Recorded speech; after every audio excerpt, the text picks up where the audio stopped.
Part 2. How your score is calculated. The numbers that matter. How do they calculate your band score? It's straightforward but powerful.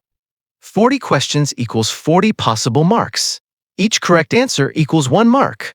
No penalty for wrong answers. So, never forget to guess when you run out of time. Your correct answers are then converted to a band. Here's the latest official approximate table from IELTS.org, British Council, IDP. 2025, 2026. What do you see from this?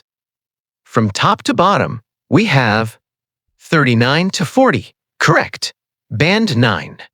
37 to 38, band 8.5. 35 to 36, band 8.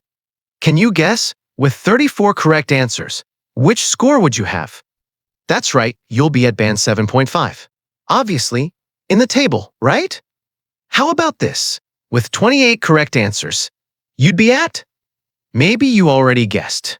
It's band 6.5. Why? Because it shows from 26 to 29 converts to band 6.5. Pretty simple, huh?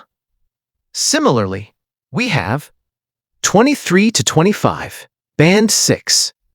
18 to 22, band 5.5, etc., etc. To hit band 7, aim for about 30 correct, just 10 wrong at max. Doesn't sound easy, right? However, with some misunderstanding about IELTS listening, you'll easily lose more than 10 answers. Are you curious? Let's find out ASAP!